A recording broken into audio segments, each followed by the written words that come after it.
শ্মশানে বসে সে চিৎকার করতে লাগলো, মা, তোর এই সন্তানকে সবাই অপমান করছে রে, কেউ বিশ্বাস করছে না।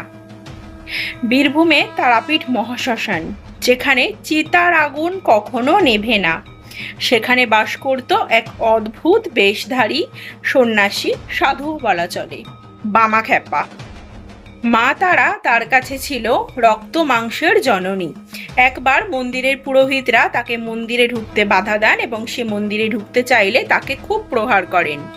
বামা এক গাছের নিচে বসে কাঁদতে থাকলো আর মা তারাকে ডাকতে লাগলো, মা, তোর সন্তান আজ অভুক্ত, আর তোর সেবকরা আজ আমাকে বাইরে বের করে দিল।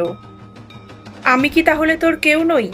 ঠিক সেই রাতেই নাটোরের রানী স্বপ্ন দেখলেন মা তারা তাকে বলছেন, এবং তিনি খুব ক্রুদ্ধ হয়েই বলছেন, আমার পাগল ছেলে বামাকে না খাইয়ে তোরা আমাকে অন্ন দিচ্ছিস, এই ভোগ তো আমি গ্রহণ করব না।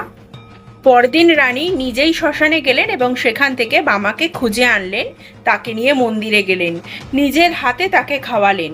তারপর বামা ভোগ নিয়ে মায়ের সামনে গেল। সবাই অদ্ভুত দৃশ্য দেখলো যে পাষাণ মূর্তির হাসি, পাষাণ মূর্তির মুখে হাসি ফুটে উঠেছে, আর তার হাত থেকে মা ভোগ খাচ্ছেন। তার কিছুদিন পর এক অহংকারী জমিদার বামাখ্যাপার শক্তির পরীক্ষা নিতে চাইলেন। তিনি বললেন, তুমি নাকি আধ্যাত্মিক শক্তির অধিকারী। এই বলে তার হাতে একটা মরা মাছ দিলেন, দিয়ে বললেন, এই মরা মাছকে তাহলে জ্যান্ত করে দেখাও। বামা তখন মাছটি হাতে নিয়ে হো হো করে হেসে উঠল। তারপর আকাশের দিকে তাকিয়ে কেঁদে উঠে বলল, মা, তোর সন্তানকে আজ সবাই অপমান করছে, তার শক্তিকে সন্দেহ করছে, তুই কি সহ্য করবি এই অপমান? তারপর সে কিছুটা গঙ্গা জল নিয়ে মাছের গায়ে ছিটিয়ে দিল, আর তারপর সবাই দেখলো অলৌকিক দৃশ্য। সেই মৃত মাছটি ছটফট করে কেঁপে উঠল, তাতে প্রাণ ফিরে এলো। তারপর সেটিকে নদীর জলে ছাড়তে সে সাঁতার কেটে চলে গেল। তখন জমিদারের দম্ভ ভেঙে চূর্ণ হয়ে গেল। সে বামার পায়ে লুটিয়ে কেঁদে পড়ল। বামা শিখিয়েছিলেন যে শাস্ত্রীয় শিক্ষার থেকে হৃদয়ের ব্যাকুলতাই অনেক বড়।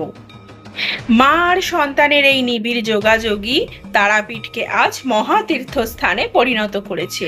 তারা মায়ের ভক্ত হয়ে থাকলে কমেন্টে লিখে যান জয় মা তারা, আর আমার চ্যানেলটিকে সাবস্ক্রাইব করতে ভুলবেন না।